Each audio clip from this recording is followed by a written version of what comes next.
হাতে ধরে হচ্ছে গিয়ে লেখা শেখানোর মতোই আসলে আমার স্টোরি। আমি একটা বাইরের দেশ থেকে আসা একটা মেয়ে যে কিছু জানে না, কোনোভাবেই এন্টারটেনমেন্ট ইন্ডাস্ট্রির সাথে জড়িত না, ফ্যামিলির কেউ জড়িত না, রিলেটিভসদের মধ্যে কেউ জড়িত না। আমি একটা বিউটি প্যাজেন্টে যাই, কিভাবে কিভাবে সেটা জিতে যাই, জিতে যাওয়ার পর সবাই জানে যে মেয়েটা আসলে বাংলা পড়তে পারে না, তো স্ক্রিপ্ট কিভাবে পড়বে।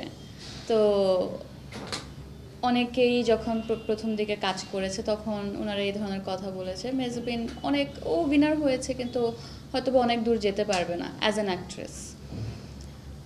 বাট আজকে 2025-এ এসে আমার কাছে মনে হয় আমি অনেক কাজ করেছি, যতটুকু ডিজার্ভ করি তার চাইতেও আসলে বেশি সুযোগ পেয়েছি, কারণ সবাই আমাকে অনেক ভালোবাসা দিয়েছে, অনেক ভালোবেসেছে।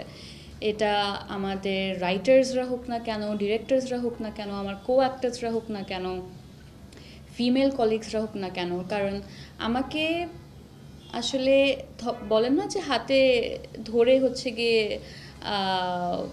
লেখা শেখানোর মতোই আসলে আমার স্টোরি। কারণ আমি যখন পড়তে পারতাম না তখন আমাকে পাশে থেকে সবসময় আমার কো আর্টিস্টরা বা ডিরেক্টররা বা অ্যাসিস্ট্যান্ট ডিরেক্টরসরা বা মেকআপ আর্টিস্ট পর্যন্ত ওনারা বলে দিত যে এই লাইনটা এটা এটা এইভাবে বলো। তো এই সুযোগটা আসলে আমাকে কেন দিয়েছে কেউ? তারা তো অবশ্যই আরও এক্সপিরিয়েন্স যে ভালো পারে তাকে নিয়েই আসলে কাজ করতে পারতো।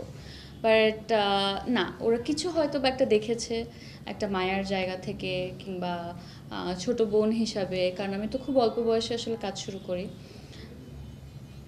অনেক সুযোগ পেয়েছি এবং ওই সুযোগ পেতে পেতে পেতে পেতে পেতে ওই এক্সপিরিয়েন্সটা আমি নিয়েছি। প্রত্যেকটা কো আর্টিস্টের কাছ থেকে আমি শিখেছি তারা কিভাবে এত ভালো অভিনয় করেন, ডিরেক্টররা কী ভেবে আসলে গল্প বানাচ্ছেন, রাইটাররা কী ভেবে আসলে গল্প লিখছেন, আমাকে নিয়ে আমাকে ভেবে আসলে কখনো কি গল্প হবে না?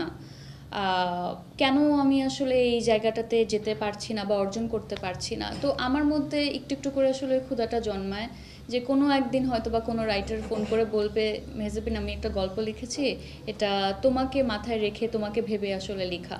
তো ওই জায়গা থেকে এখান পর্যন্ত আসার যে জার্নিটুকু, এটা একেবারেই পসিবল হতো না যদি আমি এই সাপোর্টটুকু আসলে সবার কাছ থেকে না পেতাম।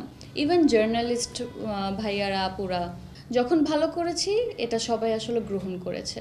তো আমাকে নিয়ে আসলে যদি কখনো কিছু বানানো হয়, আমি আসলে এই পুরো ইন্ডাস্ট্রির প্রতি কৃতজ্ঞতার জায়গা থেকে বলবো যে আমি যতটুকু ভালোবাসা পেয়েছি সেটা অনেক অনেক বেশি। হয়তোবা এতটুকু সুযোগ, ভালোবাসা, সাপোর্ট না দিলে আজকে এখানে আমি থাকতাম না।